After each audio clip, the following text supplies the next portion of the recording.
America's Pulse Network welcomes you to the Pulse Podcast. Today we've got a packed show, from breaking news to informative topics that will keep you well informed.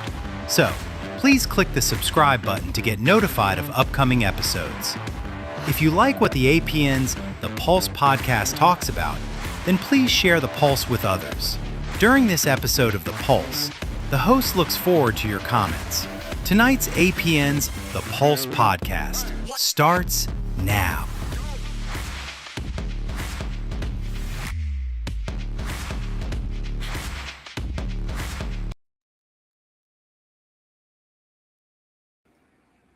Well, hello everyone. Welcome to another episode of the Pulse Podcast, brought to you by the Great America's Pulse Network. I'm your moderator for tonight, Damon Galdo, from the Jersey Shore Podcast, and Damon Galdo for Congress, as you can see behind me. So we're going to have a pretty good show tonight.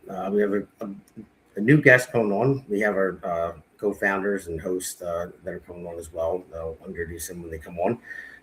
But first, I want to get into breaking news. This is something I found out just right before this podcast started. So, I mean, right here, we'll bring it up. The breaking news: ICE uncovers massive suspected foreign student work visa fraud. Now, this is more fraud. I mean, we're finding out we're getting ripped off left and right everywhere. I mean, I'm glad Doge started. I really am. Kind of sucks that they're not still involved, but it started other people getting involved and opening people's eyes. And you have Ohio, you have Minnesota, you have LA. I mean, all kinds of fraud. And I just saw this today. So the federal immigration officials say that they've identified more than 10,000 foreign students tied to highly suspicious employers in what ICE is calling a nationwide fraud investigation into the Optional Practical Training Program, which is OPT, which allows foreign graduates to work in the U.S. after school. Investigators reportedly found empty office buildings, locked doors, residential homes listed as business addresses, and so-called phantom employees who allegedly had work authorization but no real jobs. Homeland Security says this spans multiple states and may involve shell companies and international financial networks.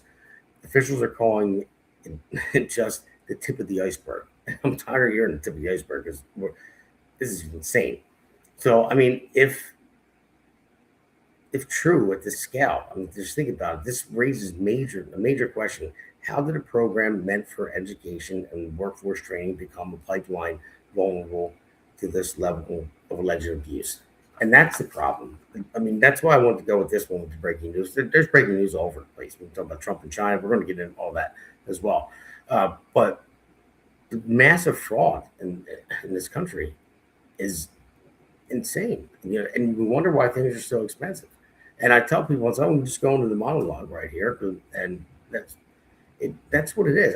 If you look at everything that's going on, the billions and billions of dollars, not only that we spend, in foreign countries, we're supposed to be America first, and I believe we are. I know we're spending money in other countries to America first, and we'll get to that later. But when you look at this, all this fraud, and a lot of it is from foreign people. Open borders, come in. You have all the Somalians in Minnesota. You have massive fraud in Ohio now. You have massive fraud in California and LA.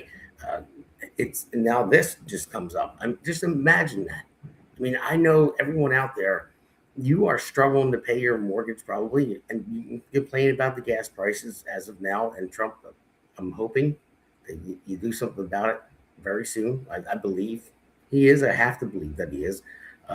But the stock market's still doing well. But summer's coming up, gas prices and groceries are up too. So I'm okay with a small hit, that we're taking right now. But I can't last that long, and I know you can't either. So but all this fraud, imagine it came back to us. Just in the state of New Jersey, I say it all the time. We pay $7.3 billion for a sanctuary state for the immigrants. Imagine we got all that back. I mean, it's crazy. Smaller government is good government. So I'm going to bring on the host right now and go into the first segment. So we have Seth Eisenberg, the Angry Pirate, from the conservative corner. How are you? So good. How are you, Seth? And good to see you again, buddy. Yeah, good to be seen. Yeah. So I don't know if Alexandra's on yet, but if she is not, we'll bring on our guest, Adam Nieves. Adam, first time being on. Hello, everyone. Thank you, and I'm honored to be on. Thank you for inviting me. No, thank you for coming on, man. You've been very helpful. We had a lot of great conversations lately from Kansas City. We talked about that. We are good friends with Chris and tomorrow, and Chris is a great guy. So thank you for coming on. I appreciate it. I'm sure you're going to have some good points. And you served as well, and so did Seth. So we can get into that later. Thank you for your service. Thank you. Appreciate it. And if Alexandra's not on, we'll just go right into the first segment. So this is Undermining America, Political Warfare at Home. So Seth, I'll start with you with this. If you look at the war in Iran, now, yeah, hopefully Trump gets it done quick and gets it done soon. Because number one, for selfish reasons, because I don't want them messing up my midterm election. That's number one. Number two, a lot of people are upset because people vote with their wallet and the gas prices are high. So like I said, I'm okay with taking a small hit for a small period of time, but it needs to happen. And I agree with why we're over there, what we're doing. And if he accomplishes what he's doing, what he did in Venezuela and what he's doing in Iran, I mean, gets that all done, we're going to see the benefit of it, in months to come. So, but you see the Democrats, they're all saying Iran is winning. They made them stronger. I mean, what are your thoughts on that? I don't think we made them stronger. I think we pussyfooted around with them way too much. Like I've said before, we keep referring to the Strait of Hormuz as Iran Strait. We keep letting them dictate what goes on in the Strait. We've let them pretty much dictate what's going on. They don't own the Strait. They have no legal hold or legal standing to say anything that goes on in the Strait. They can't charge a toll. They can't restrict access to the Strait. They can't. But we allow them to continue to say that. And I've said before, unless we smack them in the mouth and smack them hard, this is never going to end. They may go, okay, we'll sign the peace agreement now, and 5 years down the road, they're going to pull the same shit. We're going to be in the same boat, doing the same stuff. We need to end that regime. Just end it. What I would do, and this is probably not kosher, I would say let's have a meeting wherever, and when they got there, bomb the meeting and kill them all. And go, yep, now we're done. We'll have peace now. They are all dead. This is what's going to happen in Iran. We're going to pull out, let the people of Iran choose who they want to run their country now. We're going to push their navy out of the Strait of Hormuz, and then we're done. The rest of the world can play cop with them now because we've done what needs to be done. The Strait is open. The regime is gone. World is at peace, and we don't have to worry about nuclear bombs anymore, and then pull out. That's the only way this is going to end. That is the only way. This will go on and on. And I mean, if you don't believe me, look at Afghanistan and Russia. How many years did that go on? Decades? That's what we're looking at now if we don't finish this soon. Just my opinion.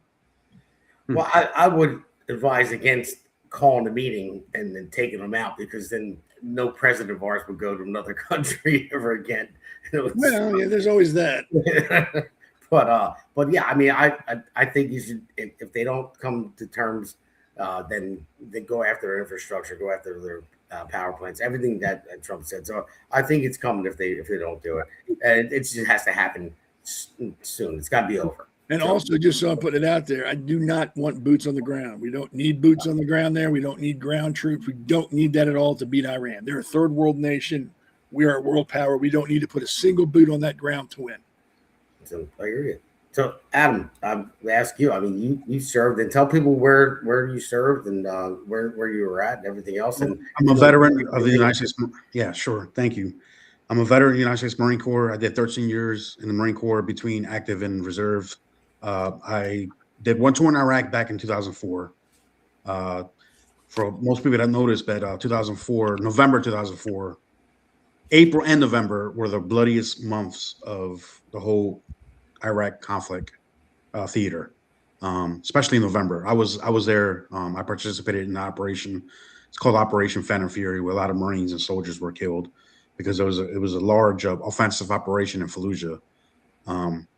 I didn't directly serve in the operation. I indirectly supported it, but I've seen a lot of KIA Marines and soldiers and sailors from that operation that I witnessed. it was a bad, bad experience. But overall, when I was there for 7 months, it was a good experience and bad.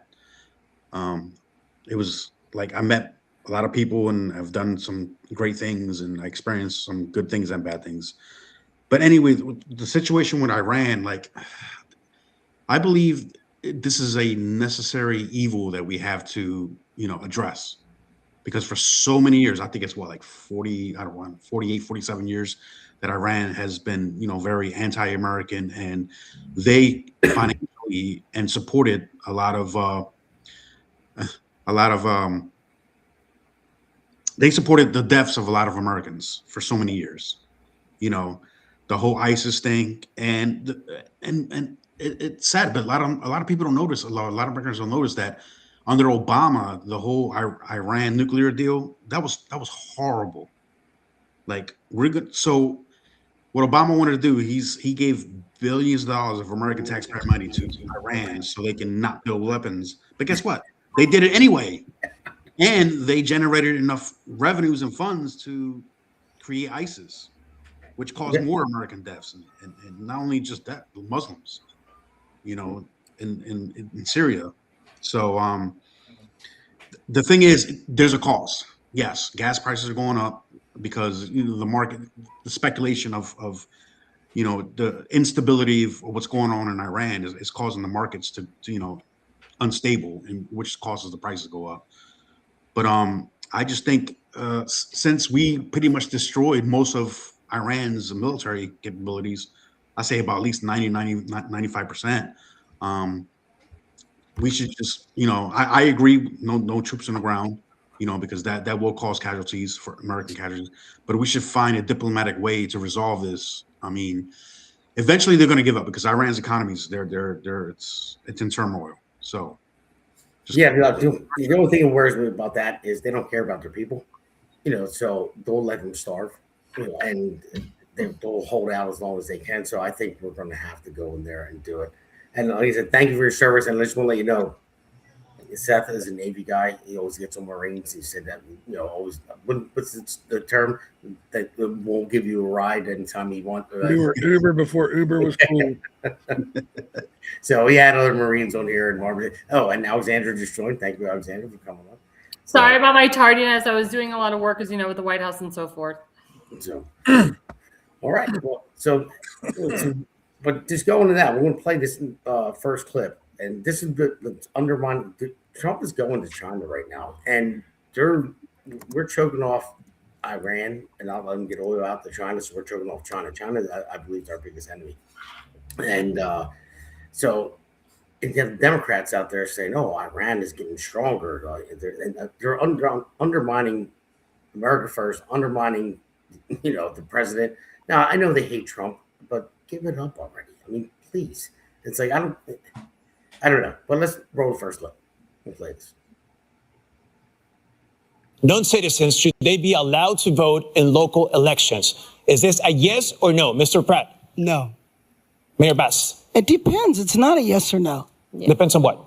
Well, first of all, when you say non-citizens, it doesn't mean they're here illegal. It doesn't mean they're undocumented. They could have green cards. They could be here perfectly legal. And there's a lot of states and cities that do that on very, very local. Well, and I played this clip for a reason, because there's a lot of not just undocumented workers that came from Mexico or anything like that. There's a lot of Chinese as well that are buying up land that are here that are undocumented as well. And I'll save this one for you, Adam, later about the police and all that, because we talked about it before. But Alexandra, I mean, looking at that, I mean, how bad do you think the Democrats are undermining this presidency and this country? Well, I say to the audience, please look back at the debate. I mean, what Karen Bass and the other lady were saying, we're clearly breaking the law. It's a simple no. Can illegals vote in elections? It's a no. The problem is that we have liberal states such as California that allow non-citizens, illegals, to vote. In the state of Maryland, where Seth is and where I do a lot of political work, illegals are allowed to vote. It won't be until Congress passes the Save America Act that we will not have illegals voting in our elections. And that's what it really comes down to, is passing the Save America Act. But I'm a big fan of Spencer Pratt. I've actually asked him and emailed his team to come on my show and to come on our network. He'd be great on the Pulse. And just the turnaround from this guy, because I used to watch him when he was on the Jersey Shore and whatnot, and his on again, off again, relationship with his now wife, Heidi Montag. But to see the maturity of this man, and unfortunately, he had to go through this horrible thing with, watching his whole house burn to the ground. And he lives like in this trailer with his wife and beautiful wife and 2 children, and he's suffering. And Karen Bass doesn't care. And it's not just Spencer Pratt, that's suffering. It's millions and millions of Californians who aren't as wealthy or well-to-do as Spencer Pratt that are suffering. What I love about Spencer Pratt is, he doesn't just, mention I'm a big celebrity, big name, millionaire, multimillionaire, whatever. He's actually talking to local, everyday people that are literally in the same boat as he is. Because my father says money comes and money goes. You can be the wealthiest guy one day and the poorest guy the next. But it's the actions that you take. And Spencer Pratt, to his credit, is taking the action to call a spade and saying, Karen Bass, you're a POS and you cannot be the mayor anymore. And I'm going to come in there and I'm going to shake things up and change things up and make it better for Californians. And because of Karen Bass, millions and millions of Californians with Gavin Newsom, they have been literally pushing their constituents away. So they moved to Texas, Florida, and other states. And that shouldn't happen either. Spencer Pratt, I'm all for him. I hope he wins. I love that he's shaking up California, and him and Steve Hilton should connect and work together to make California great again. All right. And Spencer Pratt, he wasn't on the Jersey Shore SURE. I'll have him on anytime, though. Mention. There you go. But he can come on anytime. So I like what he's doing. I like how he's shaking it up. It was a simple no with the question, and they pussyfooted around as it depends. No, it doesn't depend, at all. So Adam, I'll go back to you real quick because I'm going to play one more clip. Let's roll this next clip, and then I'll go back to you. Trump just debuted a new nickname.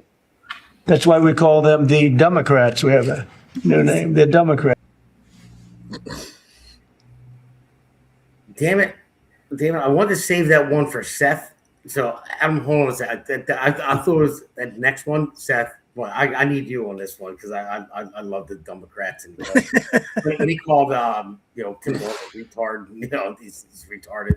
Adam, I'll give you right next. I'm sorry. Okay. Oh, they'll work for Seth because I know he's gonna love this. Sorry about that. That's funny. It sums it up. I mean, when you're right, you're right. I mean, Democrats, I think, suffer from a mental illness, and I think liberals suffer from a worse mental illness. And just calling them out, I mean, it's not funny. It's a fact. He's not making fun of them. He's going, hey, you're all idiots. And I'm not just trying to be funny. I'm being serious. You're idiots. You don't deal in reality, and you get upset when you deal with people who do deal in reality. You get mad at them. So it's not a joke. I mean, it's funny.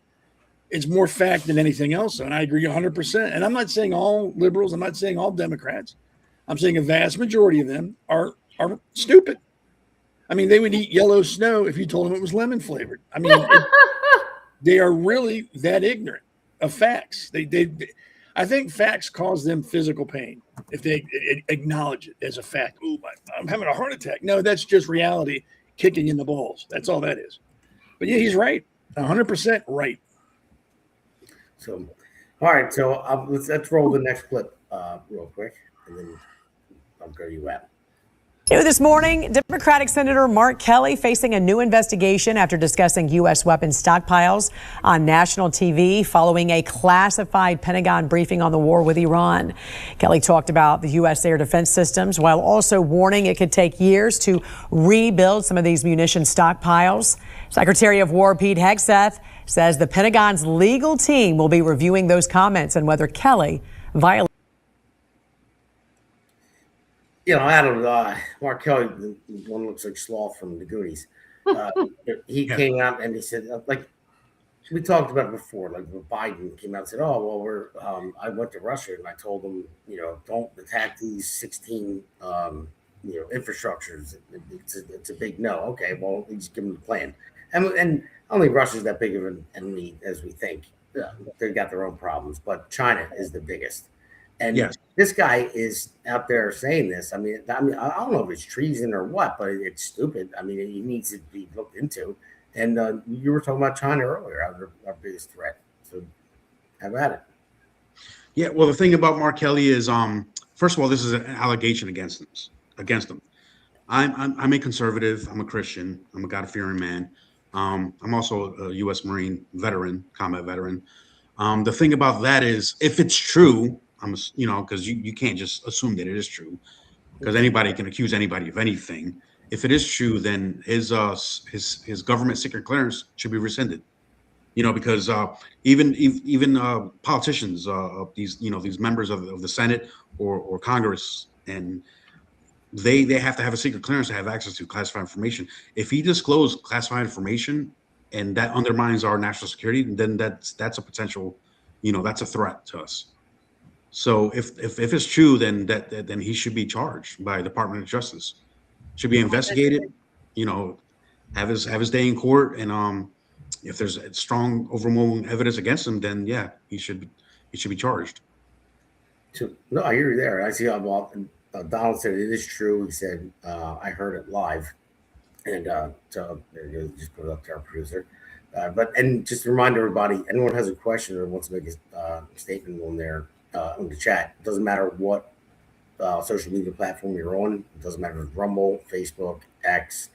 I mean, you name it. You can go on there and you can ask a question and put a statement out there. And as long as it's not stupid, we'll put it out there. So, but I'm not going to say it's not stupid. If it is stupid, you know what? I might put it out there and I'll call it stupid if I think it is. So how about that? Or Seth will. Anyway. So, and the bizarre thing is, Mark Kelly, he's an astronaut. That's one of the most highest, phenomenal positions in the military, because most astronauts are from the military. Most of them, it's a high privilege. And you got to be physically fit. There's so many standards you have to meet to become an astronaut. So I don't know why he shouldn't even be a Democrat. He should be a Republican. He should be pro-America instead of anti-America. And he was the one that did the ad too, saying you don't have to follow orders. Yes. Remember that? I mean yes, and I agree with Pete Hegseth about that. That's, as he's a leader. He's a senator in Arizona, so he has influence. So he should not say that. I mean, it's common sense. When you're in the military, of course you're going to obey lawful orders. But saying do not obey unlawful orders, that's just common sense. And about being prior military to be an astronaut, I agree with. But then you got the Air Force, and they're kind of maybe military, maybe not. I don't know what they are. Yeah. Professional golfers. I don't know. Professional caterers. He's all Navy. But they wear a uniform, so we'll call them military for now. He's all Navy. You can't get around the Navy. Salty as it can be. So, but I don't know. Potentially, he's a candidate for the, to be president for the, for the Democrats. He's a potential president. We'll never get anywhere. So he's a joke. Yeah, I totally agree. He is a joke. Yeah. So I think there's one more. No, I think I moved this clip to the next segment. So you know what, guys, we're going to take a quick break, and we will be right back.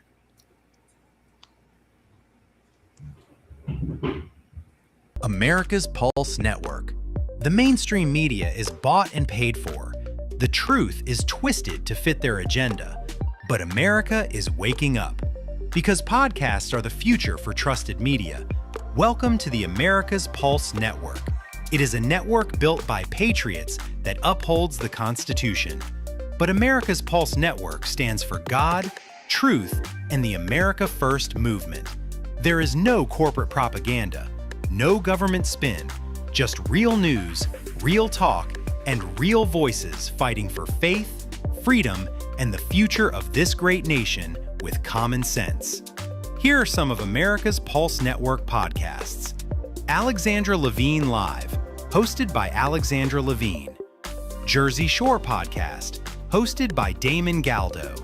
The Conservative Corner, hosted by Seth Eisenberg. The New Jersey State House Watch, hosted by Jack Brangan and Constance Detzel. APN's The Pulse is moderated by either Alexandra, Damon, Elena, or Seth. Also tune into America's Pulse Network on the following social media platforms: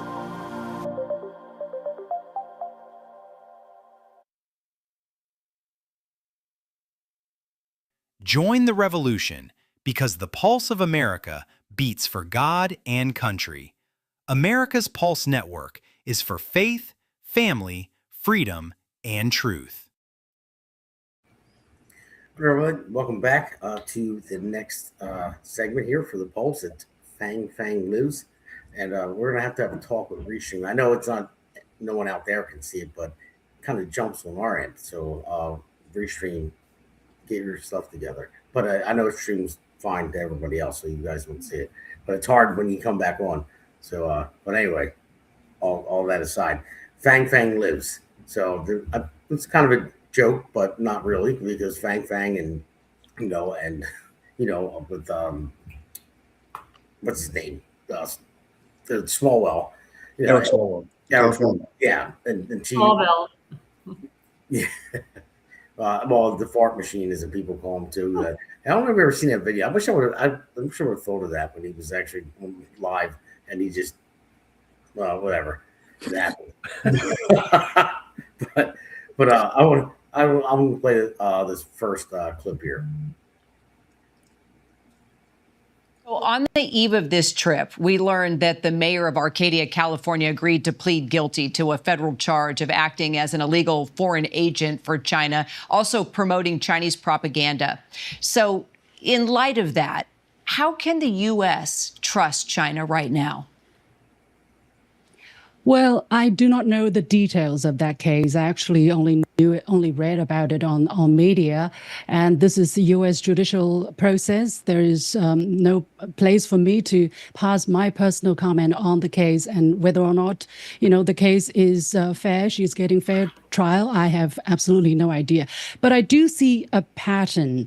I do see that, the targeting of Chinese journalists, for instance, or anything that is speaking fairly objectively about China is labeled pro-China, and it's a propaganda, and that these people are secret agent for China. I mean, these are very vague terms, and they're very big terms. So when you're giving these very big and very frightening looking headlines, you're creating a fear about.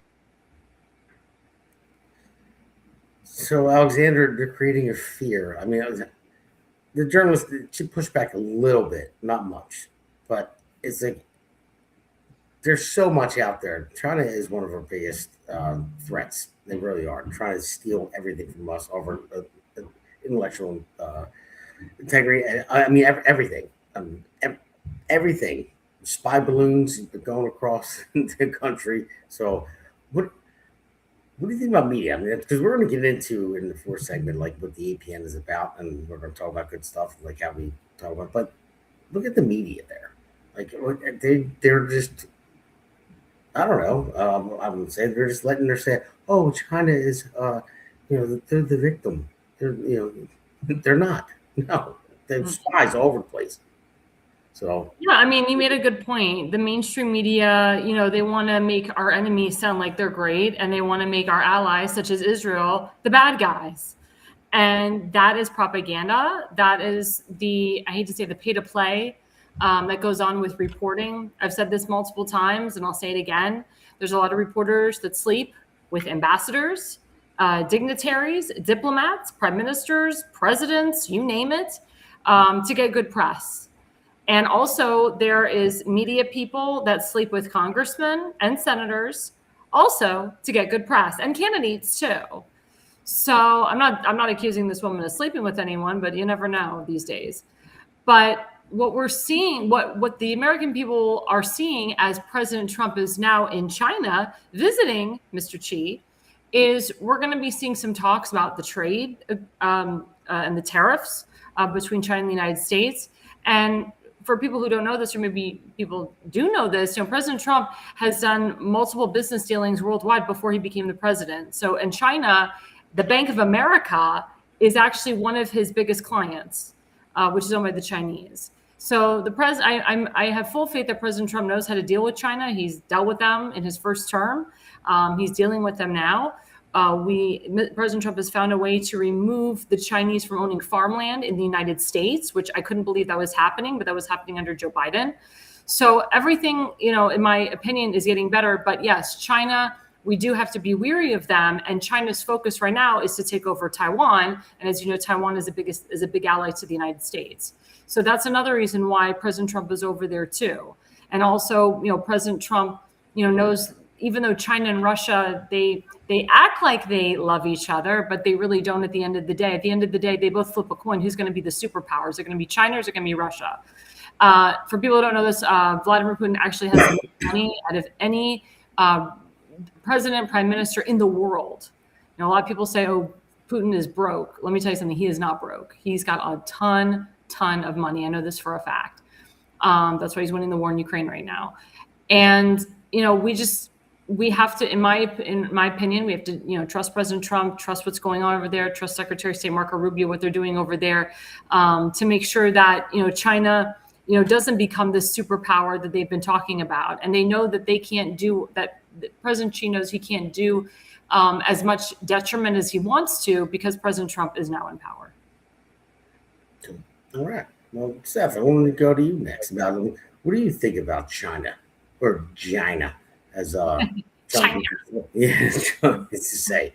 But you think they're our biggest adversary right now, stealing all of our stuff and spying on us, sending over these students. I mean, we talked about it before. Remember the billionaires from China over there were like having babies with like hundreds of surrogate mothers here, so they're born in the United States, and then they would go back to China, and then put their American citizens. They raise them over there as Manchurian candidates, and then come back here, and they could run for president one day.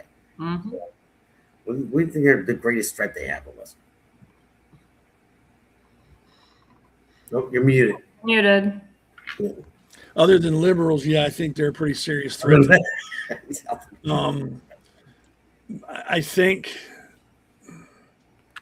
I think right now they're more a paper tiger than an actual physical threat. I think one of our saving graces between us and China is the Pacific Ocean. That's a lot of ground to cover if you're going to invade a country, and they know they can't do it. We don't really have to worry about that right now. So I don't think they're a physical threat as far as like a war, but I do believe that they're economical, hack threat, all those type of, dark stuff kind of attack. And the reason why I think the liberals are just as bad is because they're ignoring it. They're pretending like it's not happening. China wants to make the whole world communist. They're not going to be happy until that happens. No matter how much of a pipe dream that may sound like, that's what they want. That's what they want to do. I think if we sleep on them, other countries will feel their wrath more than we will. Taiwan, for example, will be run over if we just continue to ignore the threat. They'll take Taiwan. Yep. Taiwan couldn't fight them off for more than an hour, if that. I think we need to recognize that China has the world's largest Navy now. Granted, it's not all warships, but they have the largest Navy in the world now. With trawlers, spy ships, little ships all put together. They have missiles that can sink aircraft carriers from hundreds of miles away. We need to keep this in mind when we deal with them.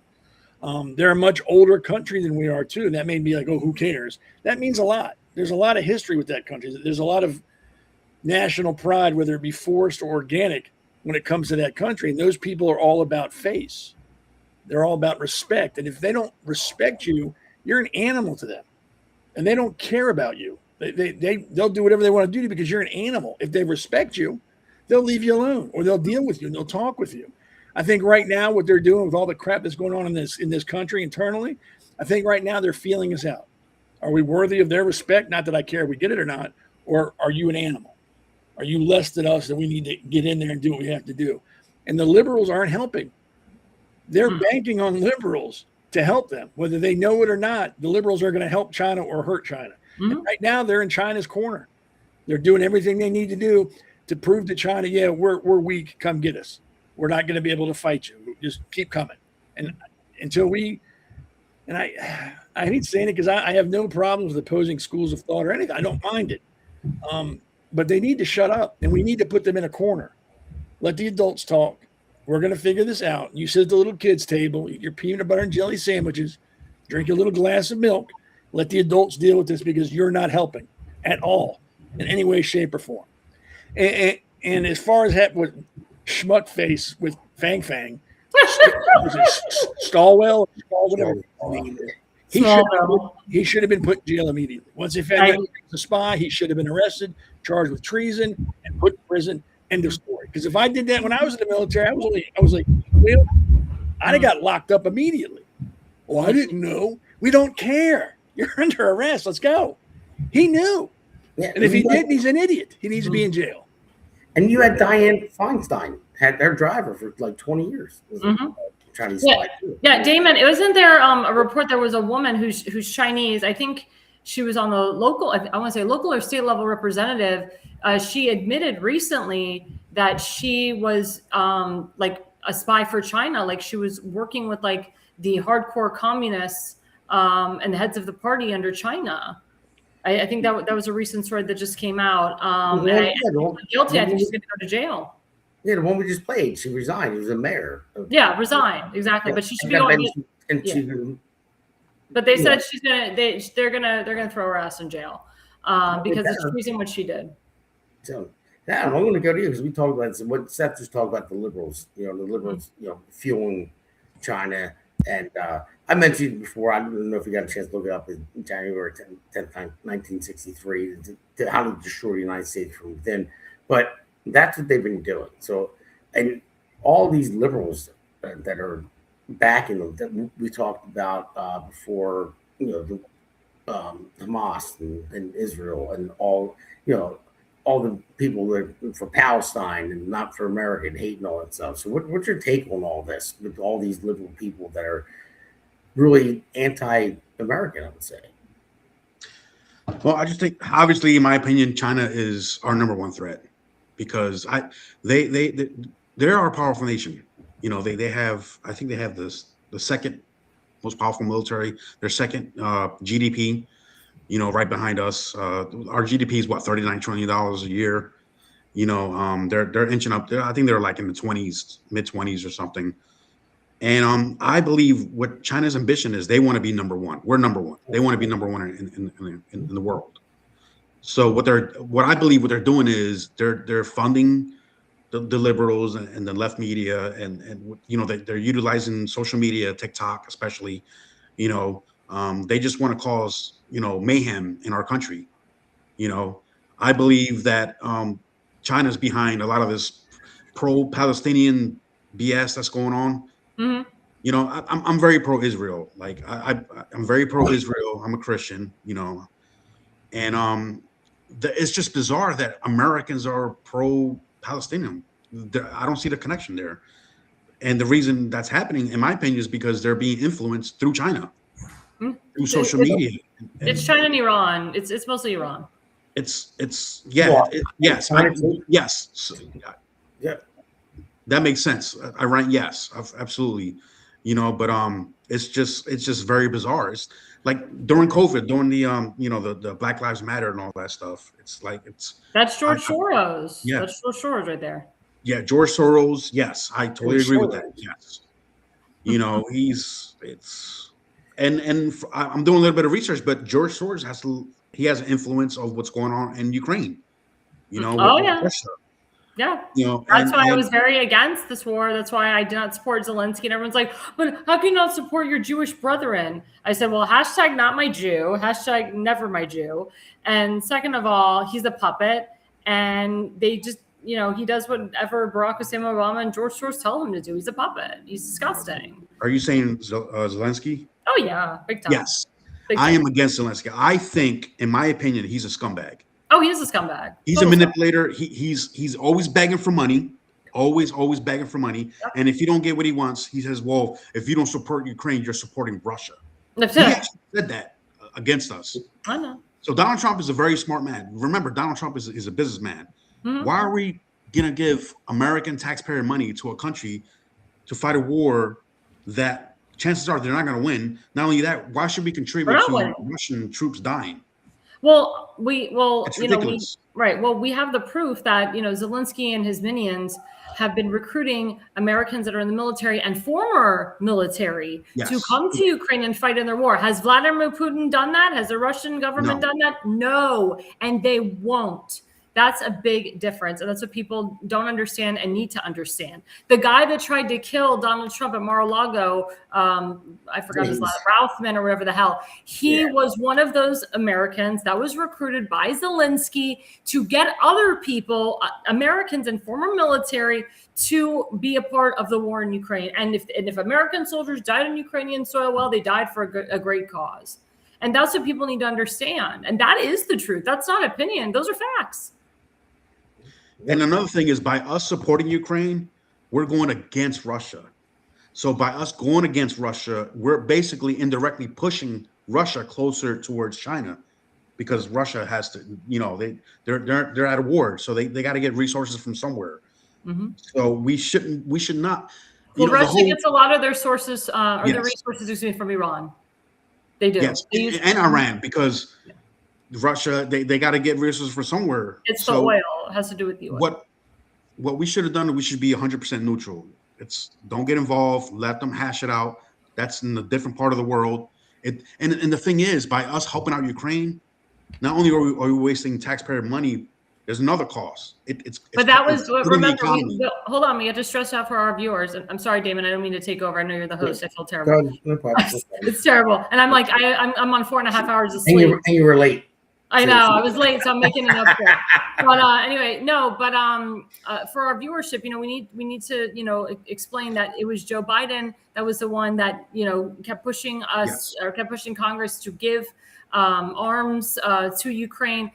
President Trump is completely against, and he's like, look, we gave you $300 billion. What the hell have you done with it, and where is it? And then you have the audacity to come here to our soil and demand more. And then you go to see Governor Josh Shapiro in Pennsylvania and have him sign a bomb. Like this is JD Vance actually called him out for that. Who had deals with Burisma? Oh, that's Hunter Biden. Oh, Joe Biden did. Yeah, Hunter Biden.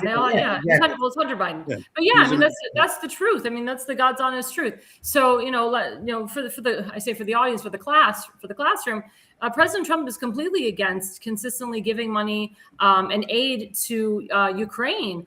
And Hungary, before the election, Viktor Orban, he was very against signing off the $90 billion to give aid to Ukraine. So we'll have to see what happens with this new guy, Peter Munger, who took over. I don't really trust him 100%.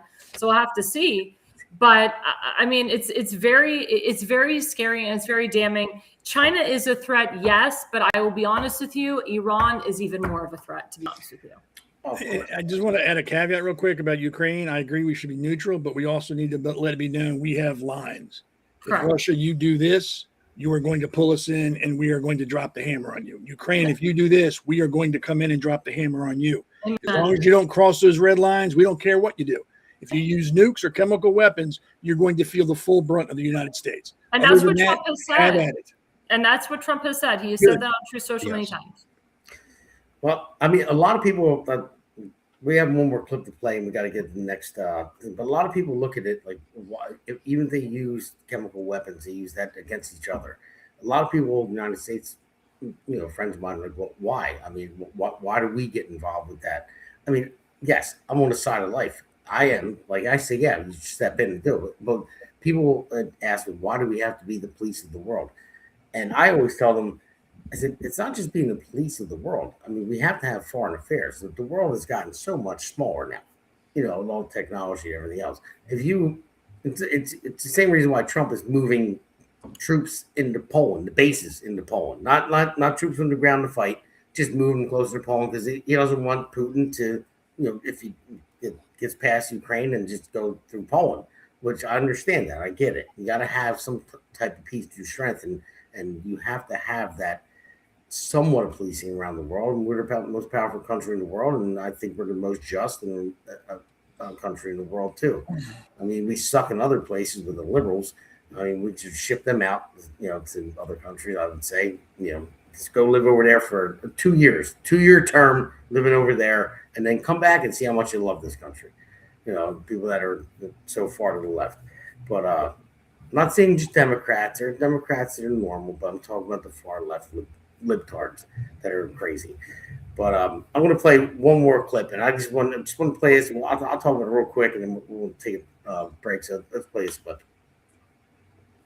This is a profile piece. This is not a gotcha piece, right? Well, look, I think these questions are fair. It's in order to learn about you as a candidate. So long as it's about the profile. I don't know how you define profile, but I'd like to begin the interview. The way I describe profile is you talk about all the things that I've done, things I want to do, and along with some.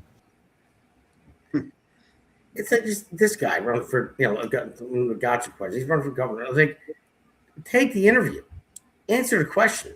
Have a set on you. You know what I mean? No, as long as it's not this, as long as that goes to my liberal thing I was talking about. Like, really?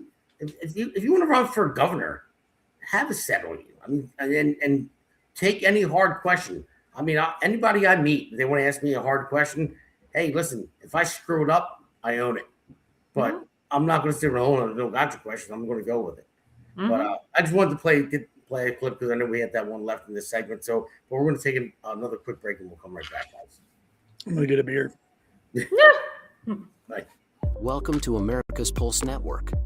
This is APN's very own White House correspondent, Alexandra Levine. This is so amazing and miraculous. We've never had a president in the history of our nation doing this. And we hope to God that he continues doing this forever and ever. Thank you. God bless you, everybody. And God bless President Trump. And God bless you. Hello, everyone. This is Alexandra Levine with the America's Pulse Network. I am the White House correspondent right here in the heart of D.C. as President Trump is celebrating 250 years of America and the military. Subscribe and follow America's Pulse Network on the above social medias.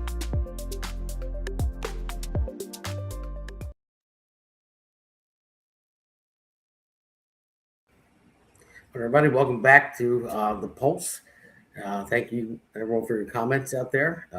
Donald, I love your comments. Woo! Donald's my man. Okay. So, but this segment, down ballot matters. GOTV, get out the vote. And the reason I put it there is everyone knows I'm running for Congress. And I know there's a lot of down ballot candidates in New Jersey running for commissioner. There's plenty of people. I had them on my show.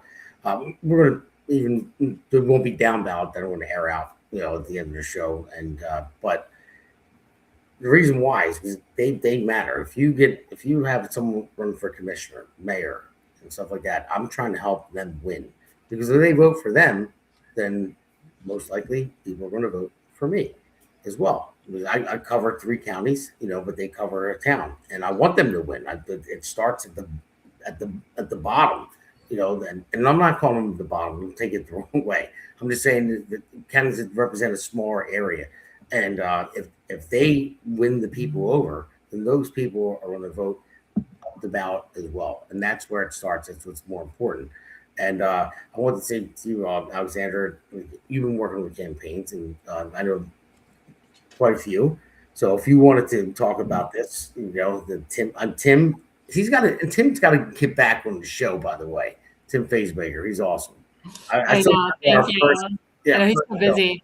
Well, I was going to say I'm going to talk about Tim a little bit for 5 seconds. So there, so Tim, one of the biggest things that he has been fighting for is preserving Fort Howard, which is huge in Baltimore, which Seth knows about this. Fort Howard is a historic landmark.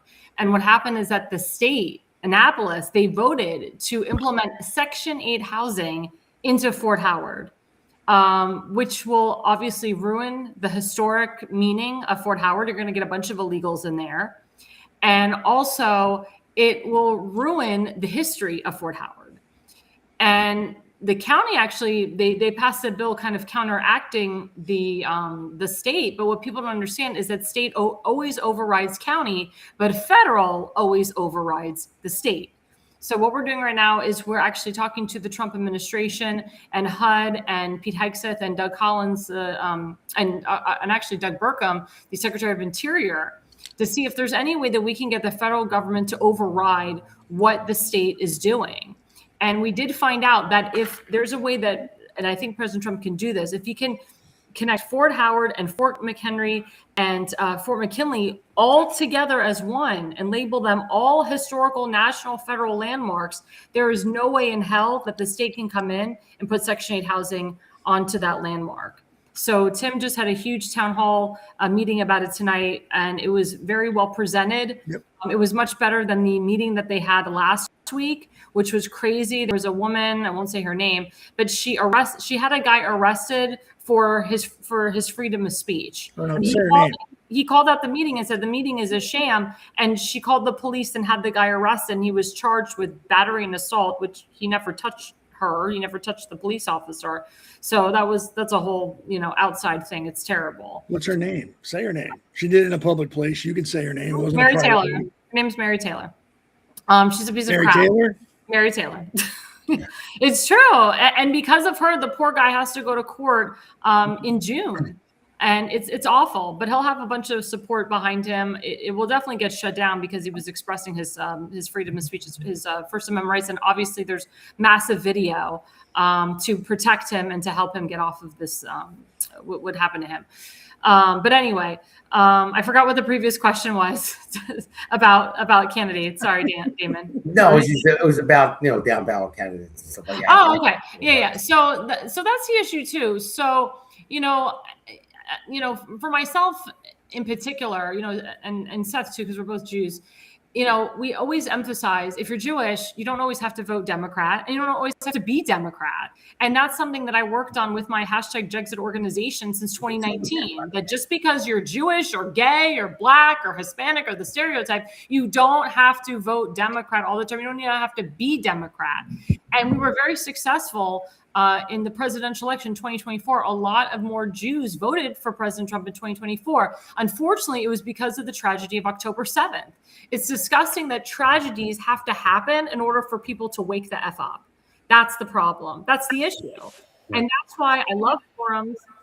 And Seth, I always agree with him on this, to contact the candidate, to give money to the candidate directly, to talk to the candidate, because they're the person that's supposed to represent you. A club doesn't speak for a candidate. An MD GOP or a state or a New Jersey GOP does not speak for the candidate, doesn't know the candidate.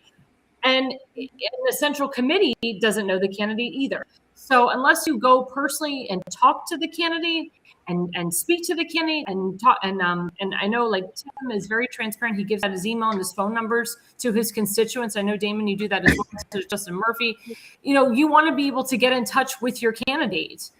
And that's what we say about, everybody just votes whatever, but you can't anymore. And President Trump proved that and that's why he said to the Black community, what the hell do you have to lose? And it resonated. It actually made sense. And I've said that to the Jewish community. Just because you're a Jew doesn't mean you have, thank you, Donald, doesn't mean you have to vote Democrat every single time. And that's something that people need to understand. Now, the biggest thing that we're having in Maryland, I stress Maryland because we're starting early voting coming up June 11th, and then the primary election is June 23rd. Tim is going up against a rhino in a very MAGA, hardcore conservative district. So why would you put a rhino, someone who works with other rhinos and Democrats like Wes Moore and Chris Van Hollen and Johnny Oshefsky, why would you put him as your county councilman for a very hardcore MAGA district? And that's what Tim and I are fighting right now. The rhinos and the Democrats are detriments to our nation. And the rhinos, they love the mail-in ballots. They work with Democrats. They love Democrats. They'll do the Democrats' bidding. That's the problem. So that's something that, Tim and I are fighting. And I know Seth fights it all the time too. I know, Damon, you fight it as well. And I mean, the only way is to, again, education, also to have your candidates be at these forums like the Fort Howard forum that Tim was at and so forth, and get your face out there and talk to the people. That's what it's about. You have to actually go door knocking and talk to the voters, talk to the people. You're right. And listen, I'll let you go for a long time because I'm tired anyway. I've been campaigning and working and podcasting and everything else. So you should have moderated, by the way, and I would have just had it a lot easier. I'm sorry. And I think Donald's a little biased. I never heard, he says, good job, Seth. That's right. Good job. Alexandra's right. I never got a good job, Damon, from Donald. So, He must be Jewish. He's Jewish, actually. but no, I'm going to go to you, Adam. Sure. So, what do you think? What do you think about? That's funny. But so what do you think about the down ballot? I know you're close with Chris Navarro. He ran for commissioner, and I think he's running for school board, and Tariq is running for school board and stuff like that. I ran for Camden County surrogate. Yeah, you not running for anything again? Not right now. I'm focusing on school. I'm going to Brown University for my master's degree. So Oh, good for you. That's awesome. Thank you. Doing that, it's a struggle because I'm a little older, so I got to catch up. I graduated from Rutgers Camden in 2007, so it's been 19 years since I been in school, and things are totally different now. But yeah, any specific questions that I could help address? With the thing about the Democrats, I'm gonna say I'm gonna disagree with that, because I don't think us as Republicans, we shouldn't play the same game they're playing. We're better than that. They want to insult us. They want to, downgrade us and defame us. That's what they do. But we shouldn't do what they do. So I disagree. Like, I like Donald Trump. I voted for him 3 times, and I support him. I like him. I agree with like maybe 80% of his policies, which is that's a high rating. I don't agree with every single thing he does. But by him saying Democrats, I don't agree with that, because that's like insulting. And just because I disagree with you doesn't give me the right to insult you. If they insult us, that's what they do. That's what Democrats do. Hey, that's on them. But we shouldn't downgrade ourselves to that level. We're better than that, in my opinion, as Republicans. We should set the example.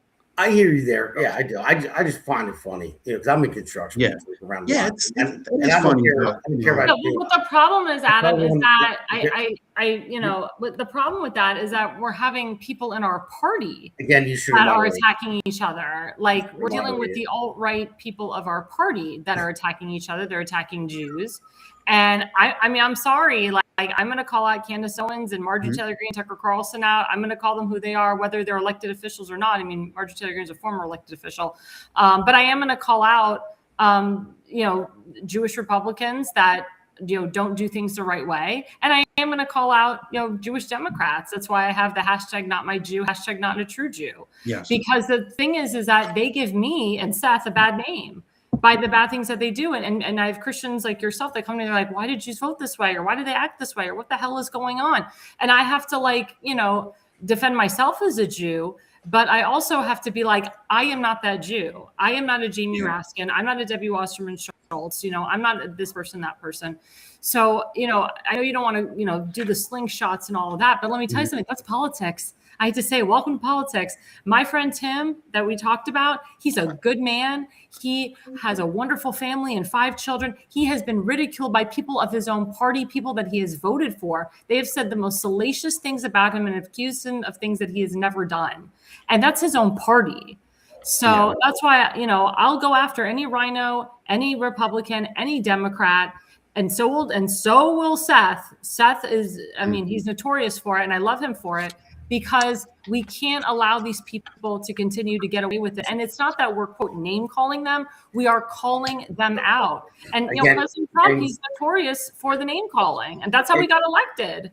Again, you should have moderated and put all this stuff together. I'm sorry. No, it's the caffeine kicking in now. I'm sorry. Yeah. Just Seth had his hand up or his arrow up. I'm sorry. I disagree wholeheartedly with the name calling.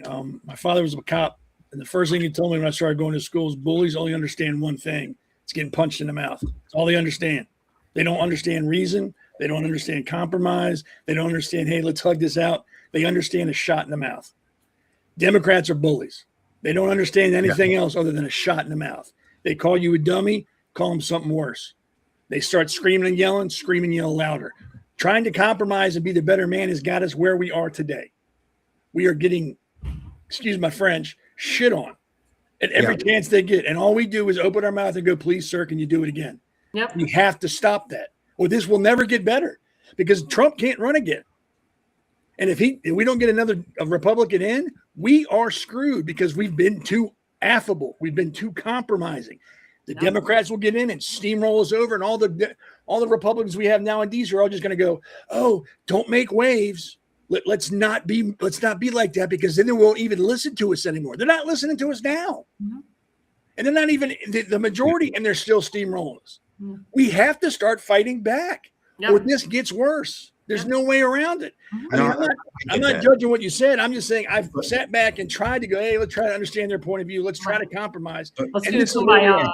But one thing I need to tell you is that a lot of these liberal Democrats, or whatever you want to call them, a lot of them are highly educated, doctors, PhDs, lawyers. These highly educated people, there's more highly educated Democrats than there are conservatives. I don't know why, but that's the way it is. Academia is always pushing that liberal agenda, that narrative. It's true. No, I agree. That's why the younger generations that are in college, they're brainwashed, and that's the narrative that's being pushed. It's the Harvards, it's the Yales of the world. Yes. Institutions. Yes. I mean, I don't understand. Like, why are Harvard students protesting pro-Palestine? That makes no sense. It's because it's illegals. It's illegals coming in. And it's coming from their parents that used to be pro-Hamas, pro-Hezbollah, or they worked with Hamas, or they worked with Hezbollah. And that's where Marco Rubio comes in to revoke their visas. It's not even that deep. Look at Madani and his parents. Yeah, they don't understand the real world. Professors. Madani's a communist, mayor of New York. And his parents, Mandami, yeah. His parents work in he's super progressive, just like AOC. Yeah. So I don't understand why. I don't know what's AOC's problem. She's Puerto Rican. I'm Puerto Rican. She went to Boston College. She has a degree in economics. So she shouldn't even be liberal. It's so bizarre. That teacher got paid degree in economics. I mean, Jesus Christ. I think Damon said it before, and I've said it. I think Alexandra said it. I think once you get out of high school and you turn 18, you need to do 2 years in the military to understand how the real world works. Oh, like they do in Israel? Yeah, like it's not all sunshine and roses. It's not easy. It's tough. You got to work for what you want. I agree. Nothing's going to get handed to you. And I think half the problem we have with people coming out of college, if we did that, would go away, because then they realize, you know what? Just because you're telling me Palestine's good doesn't mean it is. I need to look into it for myself, not just take it because my professor told me to. I mean, he'll tell you, you get a DI on your face screaming and yelling at you, that sobers you up pretty quick. You start paying attention to stuff. And I think if more kids had to do that, we'd be in a better place now than we are. You're right about that, Seth. Listen, I grew up in Philadelphia. I live in West Africa, New Jersey, now right by Philadelphia, New Jersey. But it was bad. It wasn't the greatest neighborhood. I had a lot of friends that messed up. I mean, I messed up a lot myself, but the ones that were really bad that actually came out of it, they went into the military. Somehow somebody got them, convinced them to go, and they went for a couple of years. They came back as like a shining star. Yep. Even, I mean, you recognize who they were, but you're like, it was all the goodness of who they were. They weren't making mistakes. They were respectful. Everything they were doing, they knew what their goals were, what they wanted to accomplish, and they had a purpose. So I agree with that. I mean, I think that they should, go in. I mean, I'm not talking about go and fight. Don't send them to war. At least go put them in, 2 years of training, in the military, because I think that's what it's about. I mean, I used to counsel at this place. It was like it's up in North Jersey, and do you remember the song Hotel California? Oh yeah. Yeah. So it was like a hard place to go to for people that were taking drugs, stuff like that. So I was an assistant counselor there, and it was crazy. I mean, it was military style, and when people got sent there. But I'm not talking about push-ups and training like that. But everything else was like military. So you had to roll your socks and underwear, keep them in your bin. You had to bounce a quarter off your bed. You had everything, hospital quarters, on your bed tight, all that stuff. I mean, you would get it. They called it a haircut. You would, if somebody did something wrong, you had to back up and stand there with your hands, at your side while the person yelled at you and screamed at you for what you did wrong. But I saw the change in people, and some people left, but I saw it because it wasn't mandatory for most people. Some were voluntary, but it was the discipline is what you need, and that's what we're lacking, and that's what the liberals nowadays. And listen, like I said before, I said earlier in the show, it's not just the Democrats. There's Reagan Democrats out there. There's and that gets switched. I used to be a Democrat too. But, yeah. I used to. I was told to be a Democrat, but this is when the Democrat Party left me. I didn't leave them. When they started saying cut my son's balls off if he thinks he's a girl, then that's when I'm like, yeah, I'm leaving. So that was a while ago.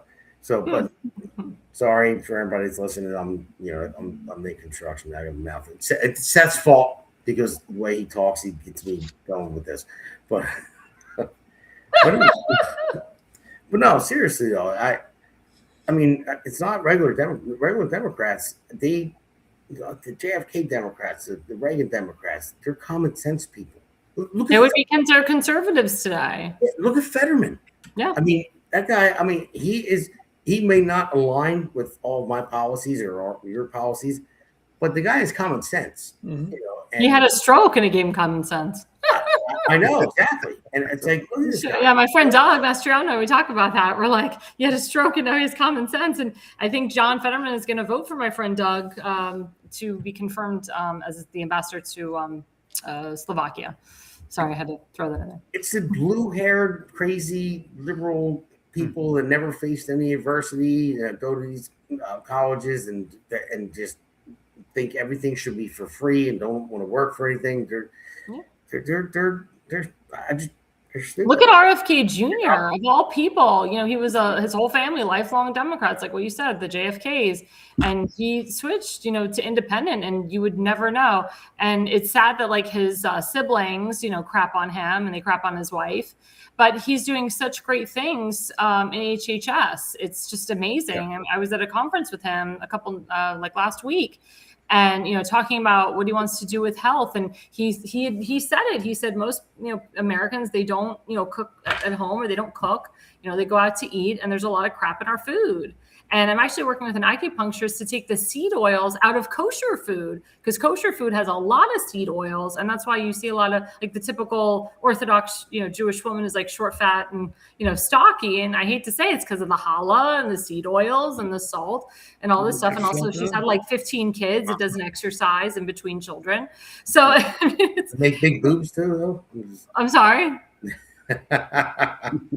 Well, they do need boob jobs afterwards, I can tell you that. But they do wear wigs to cover up their gray hair because they all go gray and they get alopecia from all the children that they have. But and all the gefilte they eat. And all the gefilte they eat. That's right. So Adam, I want to go to you to close out this segment because we have one more. Make sure I have two more to go. With the last one is a quick one. So I'll let you close this one out. So your thoughts? Yeah, I just. Yeah, it's in South Jersey. It's a huge Democratic, community. It's an uphill battle to fight. I mean, it's possible, but yeah, we got to get some. But we need some Democratic support. We need some common sense in the middle Democrats to support you and support all the other conservative candidates to make New Jersey better and great again and America great again. That's just what I believe. But I live in Camden City. I was raised here. U.S. Marine veteran, Rutgers Camden graduate. And it's Camden City is a huge Democratic powerhouse. So we just got to get some Democrats to vote red. So to help our cause. Mm-hmm. So we just got to figure out a way to make that happen somehow. Well, the way is they tell them Camden City's been under Democrat control for 86 years. Yeah. So you can't blame one Republican for anything that's wrong in Camden City. So it's like, give it a shot for 2 years. You know what I mean? Yeah. If you don't like it, then put a Democrat back in. But why not give it a shot and have a Republican just give it a try and see what happens? That's where I'm at with that.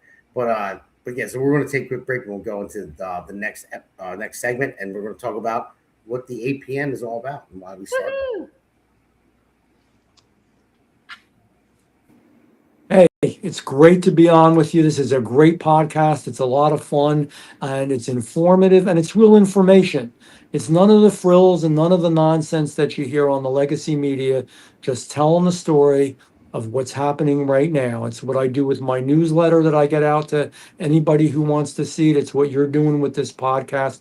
America needs to know what the real deal is, and you're the real deal. Well, thank you, Jeff, for that. Does my face still seem that fat?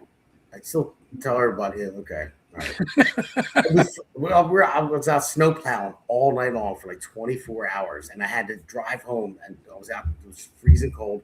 I flew home, and I knew I had the interview with Jeff, and then did that, and it was great. He gave me like a 32-minute straight interview. It was great, and then I had to take my tie and my shirt off and run back out and go back to snow plowing again when we got into the snowstorms.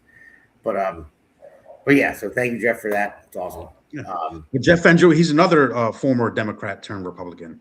Yes. Yeah. He did it the smart way, I would say.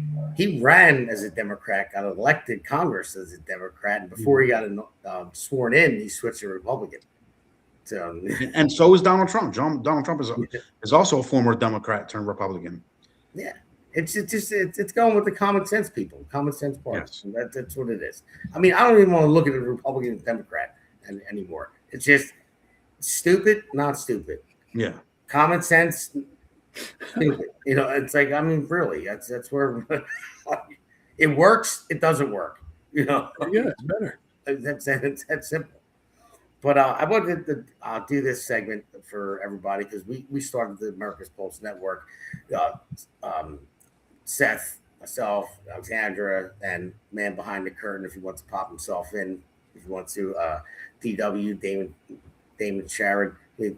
Don't get confused, two Damons. I know a lot of people are confused all the time, but Alexandra says, Damon, play this clip. And everyone's looking at me like, I'm not playing this. I'm like, Damon S. There he is. There he is. That guy right there. Man behind the curtain that puts all this stuff together, our great producer. The puppet master. So and we all had an idea. We had we were working with another podcasting entity, I would say, another network, but it wasn't us. We wanted to start our own thing, so we all came together and we started our own thing, and we've been growing and growing and growing, and signed on more podcasters. We have Jack and Constance just signed up, and it's been great.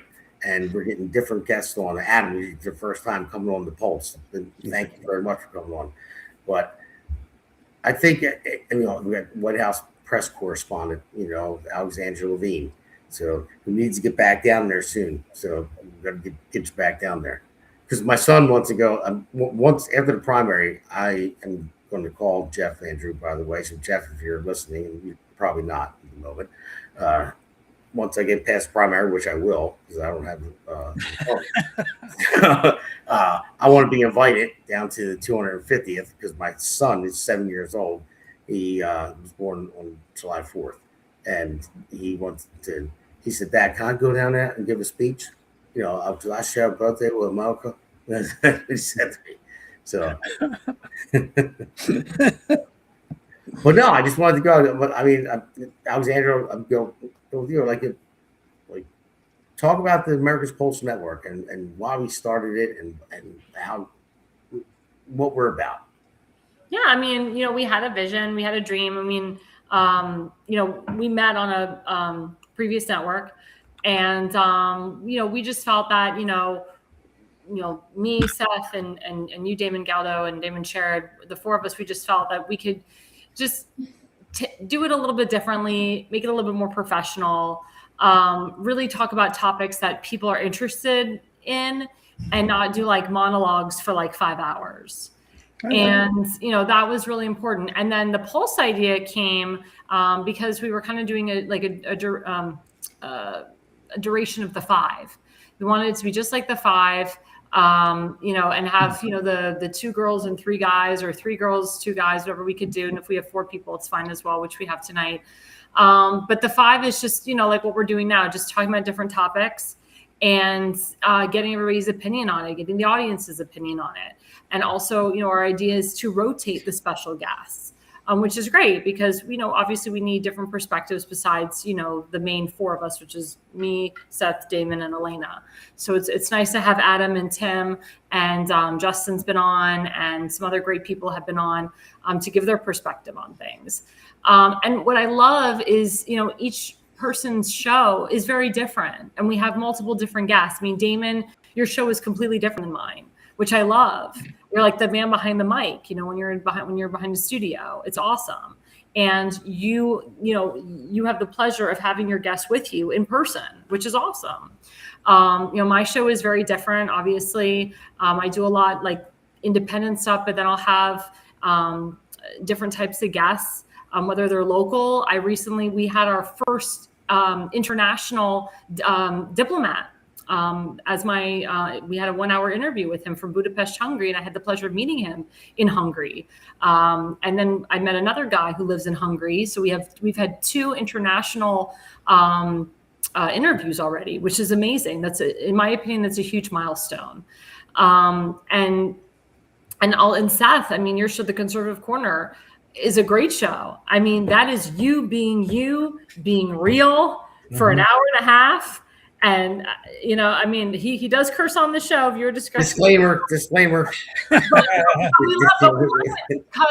views and opinions of Seth Eisenberg do not represent the candidate for Congress. And Seth really reiterates that it is opinions, which is great. But also, Seth is real. And I remember watching The Conservative Corner, when it first started on Facebook years ago. I was at the gym and I didn't have like speakers on, and people were just coming like, I really like this guy. Like they were like sitting next to me like strangers, just like listening intently to what Seth was saying.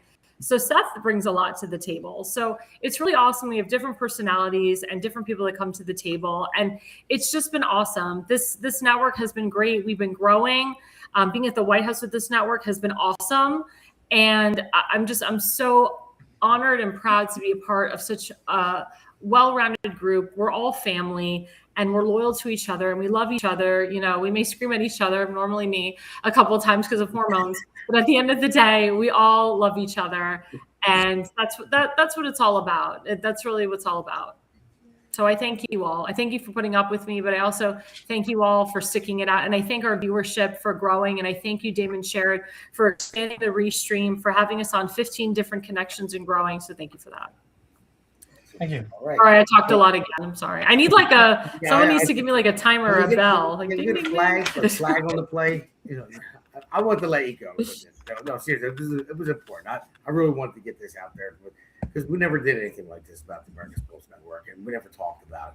And Adam, I will get back to you in the end. I know part of it, but I will come back to you. But Seth, it was great, just meeting you guys, and when we're all on another network, and then when I was thinking about it, I was like, I'd start another network. I was talking to DW.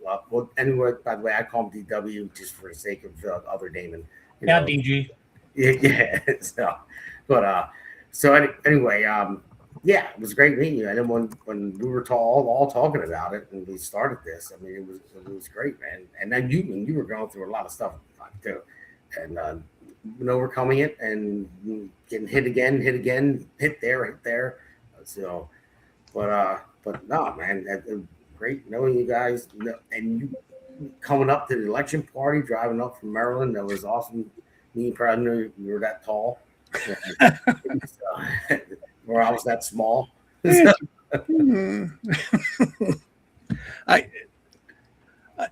Everybody else. Damon, Alexandra, very polite, and they think before they speak. I don't, because sometimes I'm surprised at what comes out of my mouth too, and I want to be surprised with everybody else. We were at another network, and I'm going to keep it very short and sweet. I again, remember, I don't speak for everybody here. I speak for myself. The other network was shady. They were deceitful. And they had no problem airing whatever they wanted to air to get likes and views. The final straw for me was basically a snuff film they put out for everybody to watch. It was that lady burning to death in the subway in New York, 7-8 months ago. They showed the entire thing. I did not agree with that. I thought that was low-class Inquirer type stuff, and I left.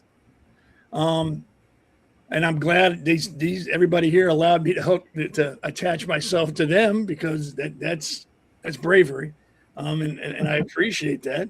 And I just like this network because we can still get our point across, each in our own way, without going low class. We don't have to get into the gutter to make our point.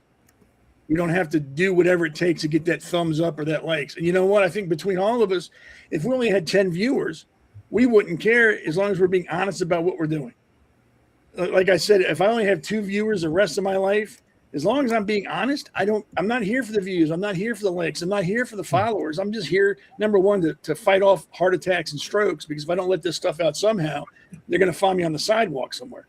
So that's one of the reasons I do this. The other reason to do it is just to, like I always say in my show, we're not here to change your mind. We're not here to make you think the way we think. We're just here to give you another viewpoint, another opinion.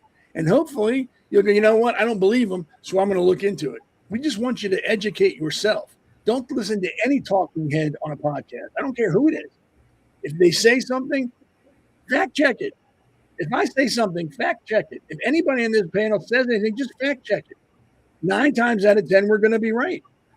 But we're not doing it just so we can go, ha, ha, ha, I told you I was right. We just want you to think for yourself. Yeah. Mainstream media is a joke. Most podcasters now are jokes. I mean, they all have a tilt and an angle, and it's all hate and, screw this country and screw them, and they're lying to you. I think they're all lying. So I'm an equal opportunist when it comes to that. I don't trust none of them.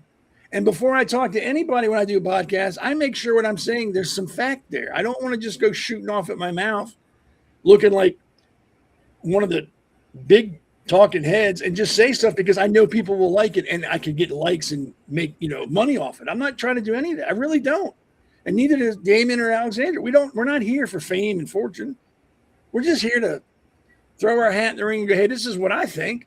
What do you all think? And that's really it. I don't think anyone's here to try to change the world. I'll be happy if I can connect with 2 people. That'd be fine with me. If 2 people go, you know what? I agree with him. He's a pretty smart dude. Number one, I'd have them checked mentally to make sure they're all there. But at the end of the day, that's great. 2 people listened to me and 2 people agreed. Damon and Alexandra probably say the same thing. 2 people listen to me and they agree and they're carrying out what I said to talk to other people. That's awesome. And if that's all we ever get, that's all we ever get. Great. We've done what we wanted to do. We've reached 2 people, made them think, and they fact checked us and yep, they're right. I trust them. That's really it. And I think Damon the Puppet Master, because when I do my podcast, I can see him in my corner here, that little screen, and he's like this. Like, oh my God, don't stop. And he's got his finger on the kill button. And I don't blame him because, like I said, I'm shocked what comes out of my mouth too sometimes. Well, Seth, I love and trust you enough to have you fill in for me sometimes. So it must be okay to have you fill in for me. Well, I want to go to the man behind the curtain next. And well, first I will say that I do want to sway people in the one way and to vote for me for Congress. Well, of course. And then yes, there's always a campaign political angle in there. Yeah, and then do we need sponsors? Yes, we do. We would love. Yeah. So we don't have to pay for it. We do. We pay a lot of money for this actually ourselves. That's why that's how much we care. So I want to go to the man behind the curtain, Damon Sharrod, our great producer, who does all the work there and puts all this cool stuff that you see in the background and all that, and posts everything, handles restream, handles it all. So you're up. Yeah, they said, we came together because we wanted to raise the bar, the level of podcasts. And my part is to help make each and every person, whether it be a guest, a regular guest, or the hosts, look their best, be presented the best, and have the best that's as professionals we possibly can. And sorry, Seth, I got to get some more pirate stuff in for you and get you back on your ship because you're just going apart. And then I've got my big hammer over here, and he's got a mid-sized little ting hammer that he dings a bell with, on different people. Yeah, that's right over there. And then I got Alexandra, who maybe a lot of you don't know, but she is one very professional young lady, woman. She's a professional opera singer. She's an actress. She's a political person. She's a consultant. She's our White House correspondent, which most law podcasts don't have. She travels a lot. She helps with a lot of people and things. So from my point, it makes me feel good to be able to give these people and hopefully our future podcasters that will come on and join our network to look their best, be their best. And he said, screw you guys, I'm out of here. He just all right, that was beautiful. Thank you, Damon S. That was really beautiful. He just not a great producer. He just eliminated himself. No, all of a sudden my network dropped. Oh, oh my God! I thought you were like Doctor, the Wizard of Oz. You like came in and went back. Yeah, I disappear quickly. I come and go. It's funny. But the part of it is it's enjoyable for me to be able to take this podcast and make it very, very good. If you notice all the intros, the outros, commercials, a lot of that I put together. I put a lot of time together. I work with them on getting ideas. All the videos are edited and improved upon because a lot of audio sometimes is not that good. So I want to make sure that you can hear and everything else. And, but the part of it is we're a team. We work well together. And our goals are, like I said, high bars. And we just enjoy doing this. I myself, not to tout anything, but I basically do this 6 days a week. And I put about average 8 hours a day in all this. So, but it's enjoyable. And back to the moderator. What? We forgot to plug in. Sorry, the new show with. Are you moderating again? Huh? Again. Who's our moderator? Oh, I'm sorry. I Moderator. just wanted to remind you to feature the new show that we have on with Jack and Constance. New Jersey State House Watch. There you go. Jack and Constance, for sure, absolutely. Their show's awesome. But I said this last I'm sorry, my computer keeps freezing. Sorry. But Donald, again, he said this podcast is great. I want to remind you, Donald, I moderated this podcast, so I still didn't get anything from you saying, Damon, good, great show. Damon didn't mention my name at all, but it's all right, buddy. It's fine. But, Adam, I'm going to go to you. And thank you for coming on the podcast for the first time. I'm sure you're probably shell-shocked by all of our characters here. But hey, listen, if you ever want to join America's Pulse Network, we could talk about it if you like, because you have a lot of stuff that we've been talking for the past couple of days, and you have a lot of good stuff to say. So you can fill out an application online, and we can talk to everybody here, and everyone knows something about you now from being on the Pulse tonight, and I appreciate it. So if you want to say whatever you want. Sure. First of all, thank you for inviting me, and I want to thank Seth, Damon, and Alexandra. You guys. Obviously, you guys are very, very highly intelligent people, know what you're doing, know what you're talking about, and I appreciate that. You guys talk from experience and knowledge. This is my very, very first, podcast or time in camera, and I'm very fortunate and honored for you to invite me. But yes, I'm willing to help out and contribute as best I can. We just got to work together and figure things out. And the thing about politics is that there's so many ignorant voters. Like, for example, if you ask your average New Jersey voter, who's your two state senators? Most of them, they have no clue. They don't know about Cory Booker or Andy Kim. The one senator there that he was found guilty for embezzlement and fraud and all that stuff. And Bob Menendez, yes. He was actually, the thing is, that was his second trial.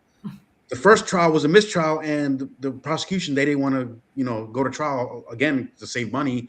And then he gets indicted again years later for the same exact thing. And this time they got him. They found gold bars in his house and all that. It's just a lot of voters, they need to be educated. So the thing is, we should educate more people. And I agree with Seth. he hit it on the nose. Like we're not here to influence anybody. We're just here to give you a perspective and give you some education and knowledge. And I agree, people should do their own research. You know, it's an uphill battle for me in my neighborhood in Camden. I live in downtown Camden, right by Cooper Hospital.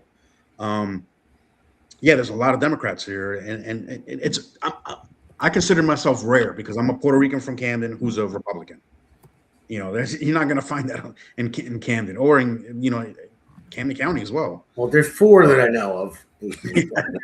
So, but yes, I'm a minority. I'm a veteran, and but I'm also somewhat educated. I got a degree from Rutgers, and I'm currently going to Rowan for a master's. So I'm somewhat educated. I'm not the smartest guy in the world. Obviously, I'm not as smart as Seth and Alexandra and you, Damon, but I'm trying, So you're smart. No, you're smart. Like you're getting your master's. But smarter than him. And well, I'm not. No, I can't. I'm running a campaign. I can't say me right now, but I'll admit it later. So, but for you, Damon, Galdo, I mean, I support you for in your campaign. Yes, in a perfect world, I would love for you to replace Norcross as U.S. Congressman for District 1. That would be awesome. But yeah, it's like I said, it's uphill battle. It's going to take a lot of work, and it's got to be calculated. We got to have a calculated plan, a good plan, with a really good plan. And if we execute, then it may happen. Lord willing, God willing. I've been working on a lot. Yeah. So I just want to say, God bless you all. God bless America. God bless Israel. And God bless us all, because we all need it. I got a question for my Marine brother. Yes, What do sir. you do in the Marines? My son wants to join. He wants to be a heavy gunner, so I always ask. All right. So I first enlisted in 1996. I graduated high school, which was high school. When I was active duty, I was infantry. I was infantry, and I was a 311 rifleman. Then I got out in 2000. Then I joined the Marine Corps Reserves in 2003 as a wireman, communications. Got my secret clearance. Got shipped over to Iraq. I was a radioman. I'm sorry? I was a radioman in the Navy. Same exact thing. Okay. So, yeah. Navy? Yes. I was in the communications field. And then I went back in the reserves, I went back to infantry. I was a platoon sergeant at the time because I picked up staff sergeant. So, and then went to Africa. I actually went to Africa twice. I went to Morocco and Mozambique. It was all in the reserves, in the Marine Corps Reserves. Okay. Cool. So there's a Marine Corps Reserve infantry unit in Dover, New Jersey, which is over there in Morris County. Okay. Picatinny Arsenal is an army base. Cool. Yeah. So so I have some. I'm also former law enforcement as well. Okay. So I was at the Federal Reserve in Philadelphia. I was a Federal Reserve police officer. Did that for 4.5 years. Then I joined the Sheriff's Department. I was there for a little over 6 years. And right now I'm just a full-time student, and I'm working at Cooper Hospital. That's cool. Yeah, like I said, my son wants to join the Marines, which broke my heart. I wanted to go Navy, but No, you should be happy with that, because the Marine Corps is under the Navy. I know. It's part of the Navy. The boys department. You guys take us where we got to go, and like I said, Uber before Uber was cool. Yeah. But he wants to be a heavy gunner, so I always ask Marines what they used to do. So if I run into a heavy gunner, I can go, "Hey, get in here." Let my son pick your ear for a while. But that's very cool. I mean, I got nothing but respect for you since you served. I mean, not that that's the only reason I respect people, but you deserve respect simply because you stood up and said, "Here I am." So I appreciate that. Thank you. I appreciate that as well. And Adam, I want to give you. Seth always goes after Air Force. Yes. Army. He's all Navy, but I'll give you this little. At least they're not called a seaman. A what? A seaman. Oh, a seaman. We try to have fun. Apprentice. We try to have fun here. He calls me midget, hammer, all kinds of stuff. But no, we try to have fun here. Even though I'm running for office, I don't care. That's who. It's you gotta have fun with it, and you can't be that serious. Yeah, we have weird names. You have the Marines that eat crayons. You got the Army that dig ditches. But we all can agree upon one thing: we are all far better than the Coast Guard. So that's really all that matters. I don't know anyone in the Coast Guard, so I'll go with that. So Little pirates. But all right, so listen, we're gonna roll right into the last segment. We're just going to then the candidates we're going to talk about. I probably missed a clip here or there. I don't know, but we got into a bunch of stuff. So these are the candidates that are coming up. Well, He's got 2026 candidates in New Jersey. Here we go. We're going to roll with the first one that we'll always talk about. It's coming. Loading. Restream, you have a problem. It's supposed to be Justin Murphy coming up first. He's a good guy. Yeah, oh my God, Justin's amazing. He reminds me of a surfer dude from California. And I'm not being insulting. He's just very laid back. Oh, yeah. Hey, dude. But he looks the part, and Yeah, he he's does. so smart. He said he's been in politics, since the Reagan years. I mean, he's a Reagan Republican. He's very good. Yeah, he was deputy mayor too, and then I thank you, Damon Galdo, for introducing him into our world. Yeah, so I don't know why this is still loading. He might regret it, but so anyway, Justin Murphy. It was funny. We're waiting for this. I went and live streamed a couple weeks ago. It was a town hall for the U.S. Senate candidates that were there. 3 of them showed up out of the 4, and they asked me to speak. So I got to speak, and then I had to take a crash course in producing because I never produced before. So DW couldn't make it. So I'm using my phone, linking to my laptop, power battery packs, running cords everywhere. I mean, I'm sweating, running around the whole place, trying to get this thing to go live. And so finally I did, and I go in the bathroom, I put my collar shirt on and everything else, and I'm like, wipe my face off. And then when it was going live, and then Justin Murphy got caught on a hot mic. Nothing bad. He was like, testing, Justin Murphy here. He's like, hey, I got my hair cut, because he did. Because he finally, trimmed it down a little bit, but it was hilarious. He was laughing his ass off. But yeah, so he got caught hot mic. I got my hair cut. So, but I don't think this is gonna load. I don't know. I don't think it's happening. I don't know why. Yeah, Damon, you may have to, spinning circle of death. Yeah, DW. I don't know if it's happening, but what other candidates are we featuring tonight? Well, I'm just going with Justin Murphy, for the U.S. Senate, myself, for Congress, obviously, and vote DamonGaldo.com. Please go there and donate because I need money. I hate asking for it, but Norcross corrupt machine in South Jersey that's like $3 million, and I have like $3. So that's it. Oh, wait, something's happening. There we go. There we go. There he is. There's Justin Murphy. There's his QR code too. Run for U.S. Senate. He has a primary. There's 3 other people, but Justin he's the man. He's great. I mean, this guy will be a great United States senator. You ask him a question about the Constitution, boom, just comes over. Like he knows everything, and he's a solid guy. Like he really is, and I like him a lot. So we'll go to the next one. With this guy, I don't know if do you want to vote for this guy or not? I don't know. What do you think? So Damon Galdo for Congress. I heard he smells funny. Only when I don't shower. But no, that's not me. So my website is Jeff Andrew. Oh. Jeff Andrew. He's the man. Re-election. Yeah, Jeff is very awesome. popular. Yeah, he's great. No, Jason Cullen. Jason Cullen in 3. He's a great guy. He's been on the podcast multiple times. Yeah, I've seen him. So he's a good guy, and he has primary too, with a few different people. So, but he contacted me first, and I got to know him, got to like him, and I realized, hey, he's the guy. Mm-hmm. We'll go to the next one. Chris Smith. I go to his website, check him out, and he stands for a lot of good things. So get a vote for him. Hillary Herzig, she's awesome. Is she Jewish? I don't. Is Herzig a Jewish name? Yeah, it's Jewish. Well, she may be, but she is awesome. She's a beast. Or maybe her husband's Jewish. Well, maybe I have no idea. Mm-hmm. But anyway, she's American. So sorry, I look if they're Jewish first. Well, you got to specify they're American in New Jersey because you never know. They could be. Yeah, really. So Tom Keene, he's running again in the incumbent. So guys, we have to vote.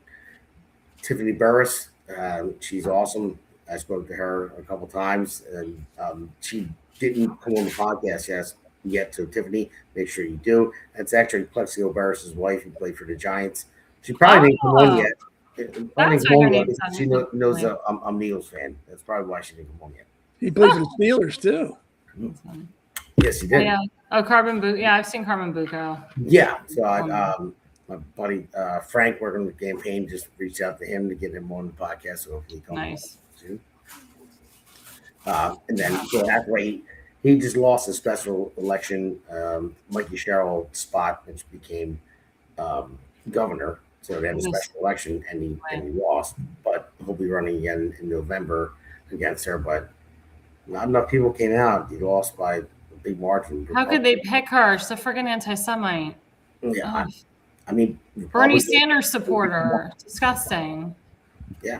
Well, Republicans didn't come out to vote for him. They got to get out there. This is Greg Mealy. Greg Mealy is awesome. He's a great guy. You know, I love having conversations with him, and he's out there doing his thing. Go to his website too. He doesn't have a primary either, and he actually is kind of lucky.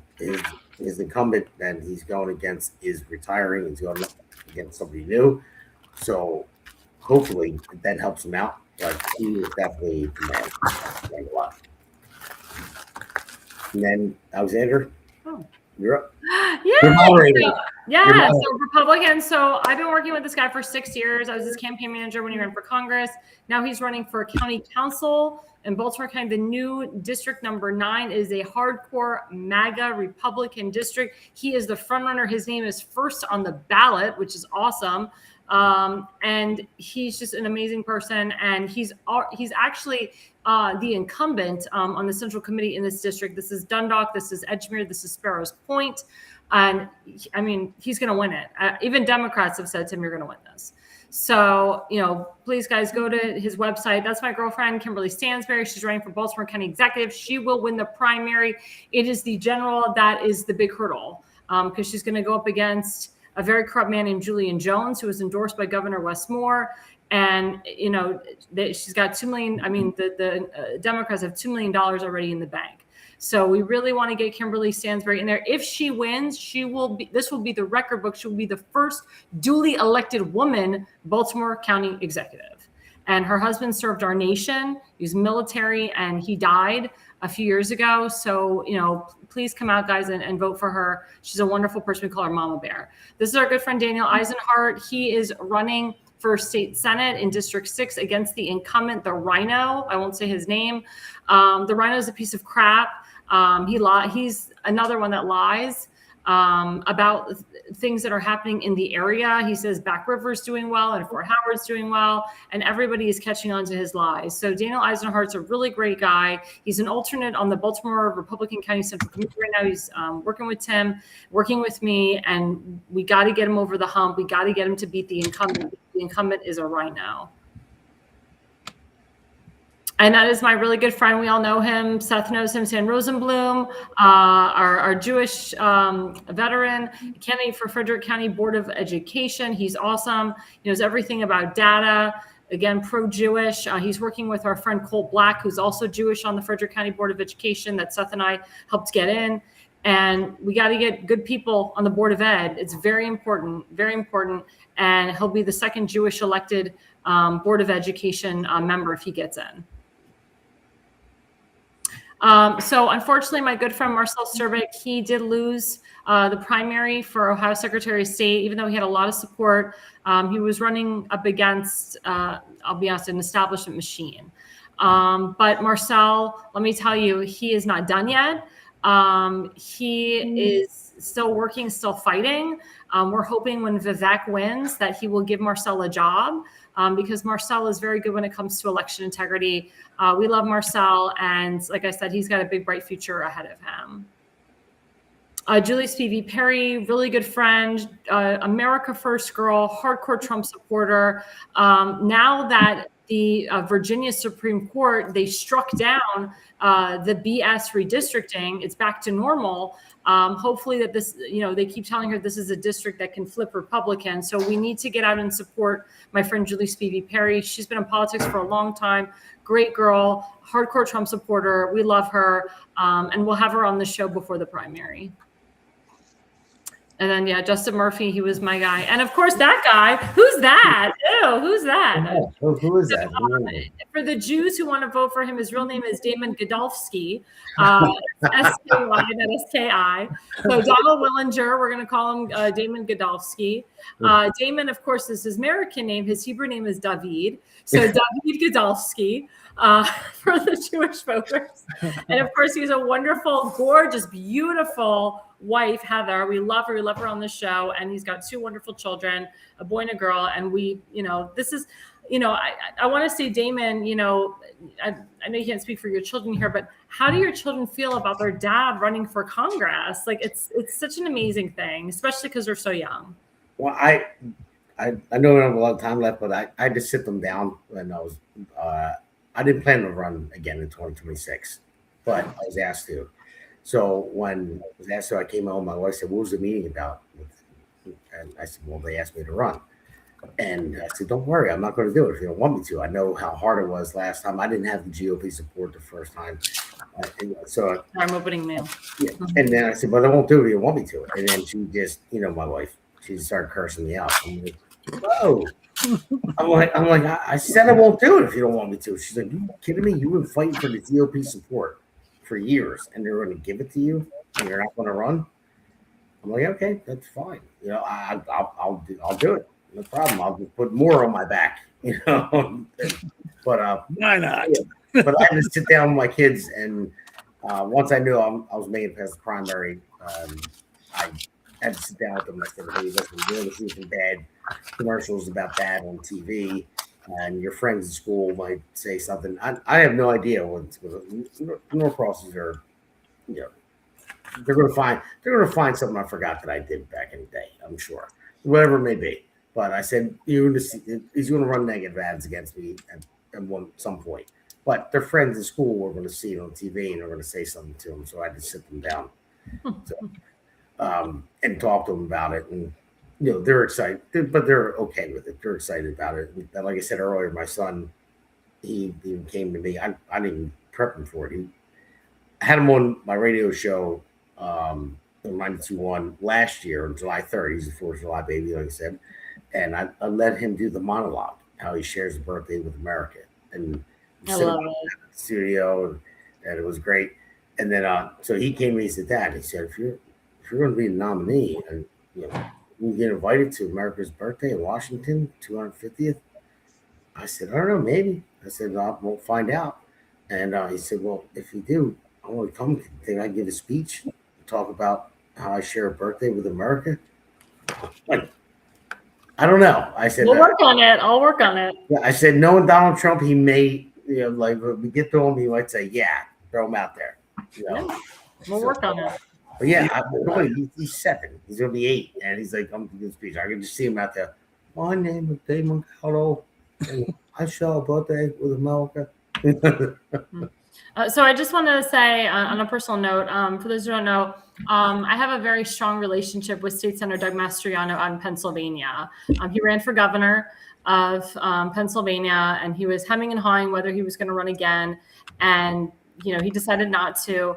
And as a result, he was recently nominated by President Trump to become the ambassador of Bratislava. And I'm very happy for him. I wholeheartedly feel he will be confirmed and he will go to Bratislava and he will rock it. But he and I have been working on legislation for a long time in Pennsylvania to write a resolution to stand in support of Israel. He was one of the first legislators to do that. And he also is rewriting the law in Pennsylvania so that it is full mandation, full Holocaust education taught in K through 12 public schools all over the state of Pennsylvania. So that was one of the reasons why I went to Pennsylvania, because I was honored. I gave testimony, but he also gave me the Medal of Freedom which only not a lot of people get. It's very rare. It's the same medal that Netanyahu and Pete Hegseth have received.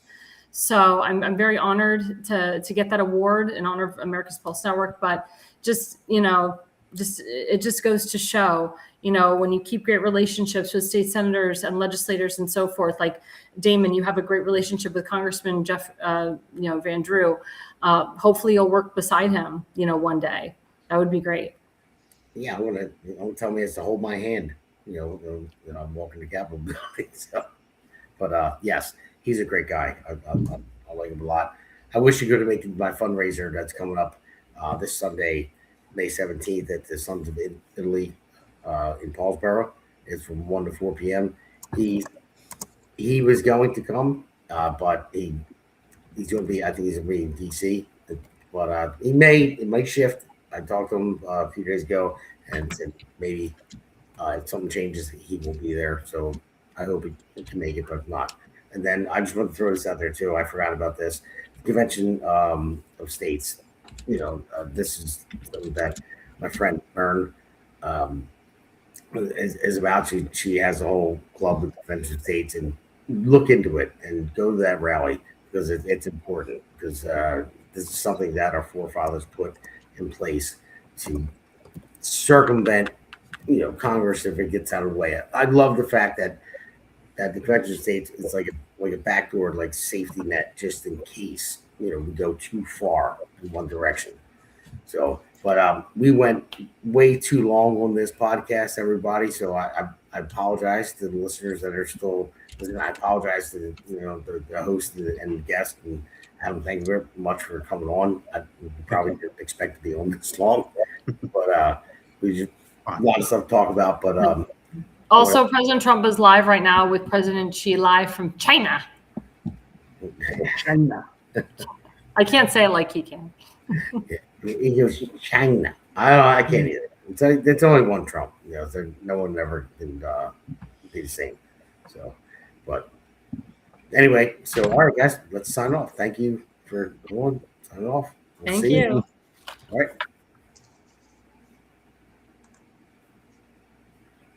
Yeah. This one's for New Jersey. For every working family that's had enough. Name's Damon Galdo. And I'm just getting started.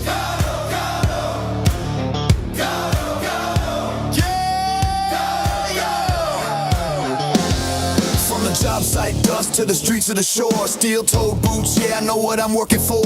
Middle class hurting, every bill going up. While suits in D.C. say, man, just trust us. I'm a builder by trade, put my sweat in the ground. Now I'm building up hope for my hometown. Jersey's my home, blue-collar soul. I don't make excuses, I get it done. That's all I know. I felt the pressure. I've lived that grind, trying to give your kids a better life. I won't forget where I came from, man, cause I'm built by work. I'm built by working hands, fighting for working families. Not a career man who forgot what hard work means. They talk real big, but nothing ever changes. While Jersey keeps drowning in the same old pain. I'll build a future strong for our kids in this land. I'm Damon Galdo, built by working hands. Yeah. Don't know across, been there year after year. Same old story while the struggle's still here. Claims he's for workers, but look around town. Rent sky high, grocery bills breaking us down. Where's the relief for the middle class grind? Cause all I see is folks falling behind. I ain't got decades in some DC chair. I got skin in the game, cause my family's here.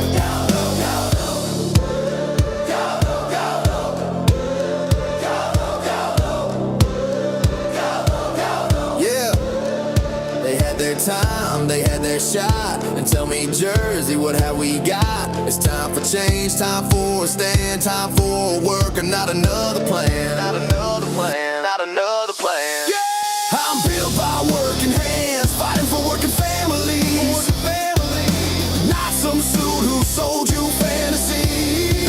No fantasy. We waited long enough, it's time to demand a future built by honest hands. For Jersey strong, for this great land. I'm Damon Galdo, built by working hands. Yeah, this ain't left, this ain't right. This is fight for what's right. For Every mom working double shifts. Every dad praying they don't miss.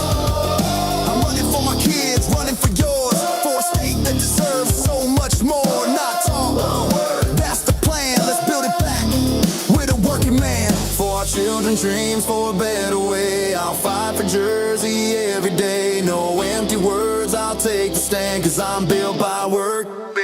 Yeah, I'm built by working hands. Fighting for working families. While the old guard keeps playing the same old game. But we're done with waiting, done with excuses. It's time for a man who knows how to do this. I build a future strong for our kids in this land. I'm Damon, Galdo, built by working hands. New Jersey 1st District. If you're tired of the talk and ready for work, walk with me. Galdo, Galdo. Galdo, Galdo. Galdo, Galdo. Make the crowd chant with no music.